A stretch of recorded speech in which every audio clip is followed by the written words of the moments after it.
We're back on this. I told you I'd talk to you about electrics first fix. So here, I'm just going to drop a little video in now. Somebody does a kitchen cupboard there, and previously there was that cable there and that cable there, and whoever put the kitchen cupboard up, have a look at this video anyway. They're extremely lucky. They just caught the sheathing on that one, so I've taped that up. We've put our new 3-core in there, which means we can turn all these spotlights on from this point or that point over there. I did talk to you about these electrics before. Tom, we're going to overboard this ceiling. Tom's going to come in and skim one room at a time, and we're going to work round. So once we get this one skimmed, then you can get somebody in. We'll refit the kitchen, and you can get somebody in to clean it and make it look nice again. Right, electrics. We've added some extra sockets, but on the new parts, we're going to put them in at 450 to the bottom of the socket, and on the older parts, we're going to match the heights, just so it doesn't look odd, because if what I did in the socket next to there, before 50 would be up there, it'd look ridiculous. This chimney breast here is coming out. John's currently stripping the wallpaper, because what's going to happen is Tom's going to come and reskim these walls. He's going to strip that as well. That chimney, like I say, is coming out. We're going to overboard this ceiling. There's going to be 2 rows of 4 spots and 2 pendant drops in the middle as well. And I believe, John will advise me now, I think there's going to be some kind of overhead projector, John. What's the deal? Yeah, projector 7.1 surround sound I'm going to install. Right, and he's not having a screen, is that right? No, we're going to sort them all out, so he's going to use the wall. So the projector's going to actually project on the wall, and I think the projector's going to sit up there at some point. Plumbing, right, let's have a look at that. So, previously this place has been plumbed in, and it's a right bloody bodge job. I mean, a weaving leaves like that. It looks awful, it's a dust trap. You can see the pipes there running along the skirting board. We've dumped all the radiators. The plumber is supposed to be coming and first fixing, and everything should be going underfloor, so you'll have your stalks coming up as it was. Let's have a look at this. So, previously here, stand back, that wall jutted out like that and came like that, and you walked into this room, and then you walked into there, and there was a toilet. But what we're going to do now is have the door there. That opening isn't big enough for a standard door, so what I'm going to do is probably, let's zoom back a little bit, probably take out this wall here. It's not load bearing. You can tell it's not load bearing there because it's sat under the lap plaster. So that's going to come out, because literally I would have to board that door up anyway. So that column there, if I give that a big enough kick, that will go over. So what I'm going to probably do is bring that wall this way so we can get a normal sized door in there. So that'll be boarded up. You'll walk through a door here. There will be a toilet there. There'll be a sink in that recess. I'd imagine a radiator somewhere. And then we're going to have a wall across there. Right, this is rotten. This is the extension. Previously, you can see there where the mice have been chewing away, or rats or whatever have been chewing away at the insulation. So what the idea is behind this now is, because it's rotten and it's horrible, look, yeah, Yorkie's decided that we're just going to backfill this with concrete. So we're going to put visqueen down, damp-proof membrane. We're going to protect the pipes from the concrete, because the concrete corrodes the pipes. That's a gas there, 2 waters. Get rid of that waste, and then we're going to put some 100mm insulation down, and then we're going to fill it with concrete. So that will be completely, you'll have a big damp-proof membrane like that and a new concrete pad. Get rid of all this crap as well. Yep. Right, so here was this wall. Now, when you do a project like this, especially if it's your own, they turn into a massive money pit. That's the concrete of the original kitchen. Now, old houses like this tend to have a concrete floor. There is a damp course on there, so it looks to me like maybe somebody's redone that floor at some point, because that wouldn't have been there originally. And if you can see here, that joist there is supporting this floor, and so is that one. And you can see there, look, completely rotten. So at some point, now look, at some point that's going to collapse and the floor's going to start bouncing. So that wants addressing as well, so that's more money. That one there is on its way as well. Yeah, and here, somebody's decided, I don't know how they've done it, must have a floor up or something, put a little electrical junction box in there, and there's not just one, there's 2 of them. So I'm going to see if they are live. And if they're live, I'm going to, because it's actually trapped between the floor and the wall, and I'm going to sort them out. And there's no brick there, so I don't actually know what they've done or why they've done it there. But that's going to come out. These pipes are going to come out, obviously. Up here, that potentially is supporting the small landing up there. If it is, when I move this wall back, I am then going to put a lintel across from there to there, just to support that staircase. And that's that wall, I think. This guy now has decided he's going to take this chimney out for us as well. They're only down to do the loft conversion. I don't know why he just keeps taking chimneys out, which is sound by us. Yeah, not going to complain at that. Mucky old job. Again with pipes, plumber there. He's going to rectify them pipes rather. Right, so what I'm going to do now, I'm going to put a socket in the wall, very much like this, and I'm going to show you how to do it. Yeah, it's a metal back box. Yeah, it's recessed back so it's flush with the face, or just slightly back so it's slightly back from the plaster. And I'm going to show you how to get that in there on a brick wall where it's relatively smooth with a Kango and a drill, and hopefully it'll turn out as nice as that one. Right, there's an extension there which is above the kitchen, and we're trying to get a heat alarm, like a smoke alarm, but one for heat because it's in the kitchen. But we need to get a cable so it joins to the one in the hallway downstairs. Now, what we're hoping to do is come out in between the two steels. So I've measured approximately there. We've got 51 inch. Davey's marked it on the wall there, haven't you, Davey? Right, so you've got your pencil, mate. So that's 51 inch. So we're going to go down there like that. And that's the outside of the wall. So that there will be one skin of brick. You should have a 100mm gap, and that there should be the other skin of the brick. So by my calculation, if Davey drills like that at an angle there, then hopefully he will come out in between the steel. So he's going to drill through that timber. There'll be 2 course of bricks, and hopefully it'll come out in between the steel. Whether the angle will be right or not, I don't know yet, but that's what he's going to go for. I'm going to go downstairs and film it while he does it. You know what you're doing? They're the 2 steels that we've sort of estimated where he's going to come through the gap there. Whether or not he will do, possibly maybe out that wall somewhere, but we'll just have to change the angle. I mean, it's irrelevant because it's all getting boarded over.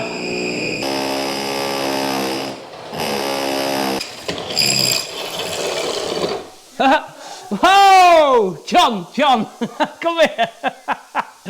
Davey! Davey, come here. Where is it? Right, what he needs to do now then is alter his angle steeper, because obviously. Right, we're going to overboard the ceiling now. Somebody asked about overboarding a lath and plaster ceiling.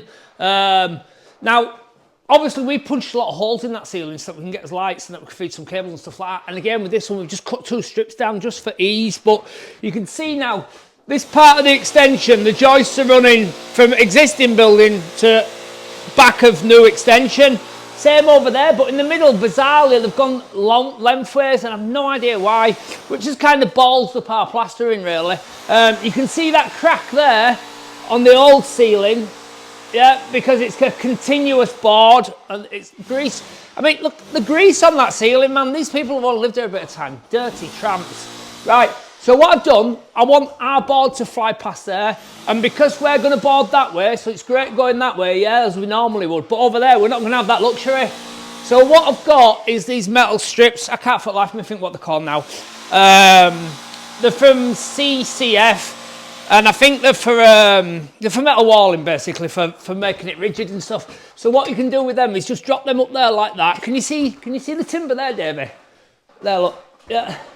So the timber is there, but I'm not bothered where the timber finishes, because what I'm going to do, I'm going to drop that in there like that.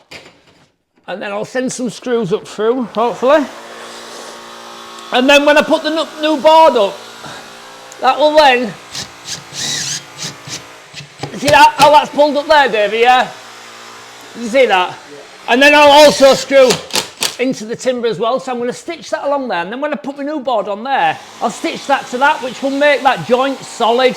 So we're not having to work out where his timbers are. We can just fire the board up, stick the bit of metal in. I think they worked out something like £3.50 plus VAT each for an 8-foot length, so you get 2 pieces out of that. And then I'll just fly down there, and especially where them joists are running left to right, it won't matter to me, because when I put my new board down, I'll just screw down the joists and I'll put my metal strap across, which will join my board, and we'll do away with them cracks. And the reason why I'm shouting is because that bloke's knocking that chimney down in the next room. So here on that lath and plaster ceiling, basically what Davey's done he's gone along with a little drill bit and he's found where all the joists are, because what will happen is you send your little drill bit up, it'll probably easier to show you over here looking at it. Send your little drill bit up and it just passes that drill in, let me show.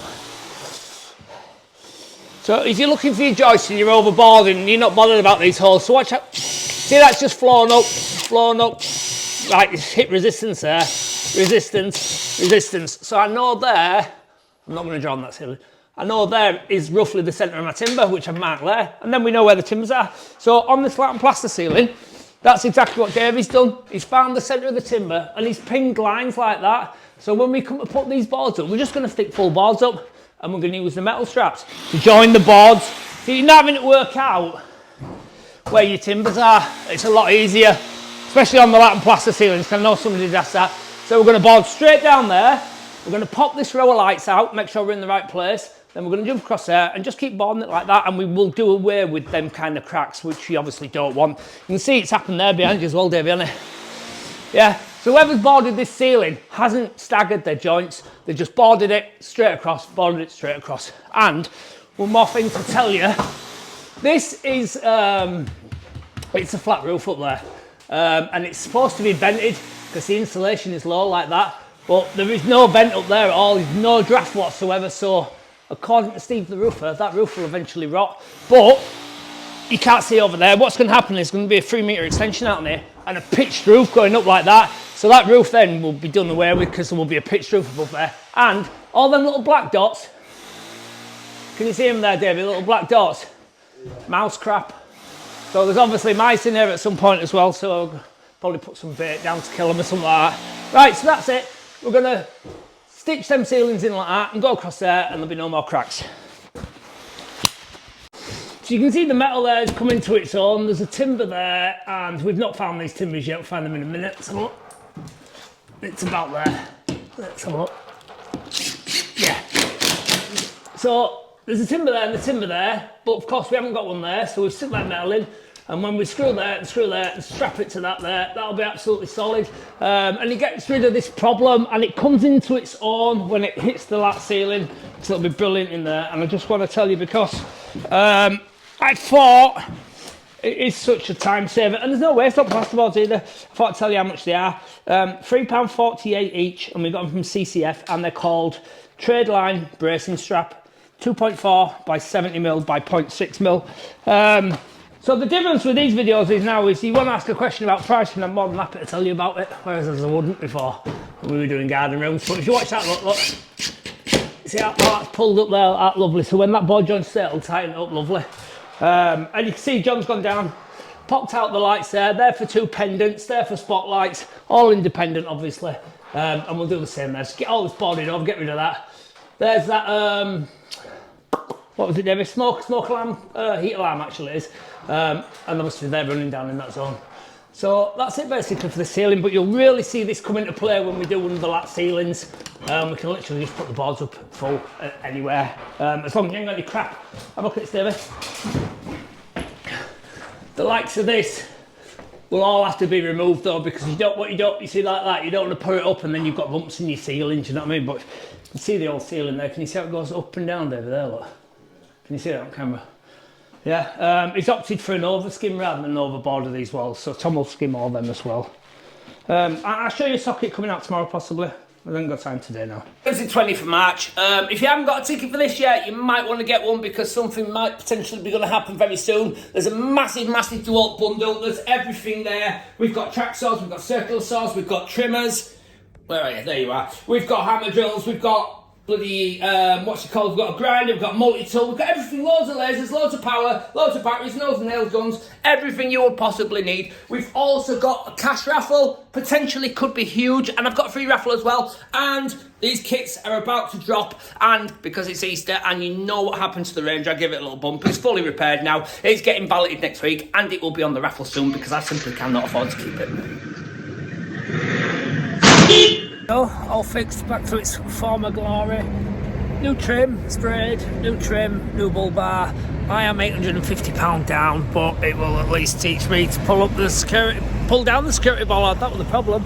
So it will be up for raffle very, very shortly.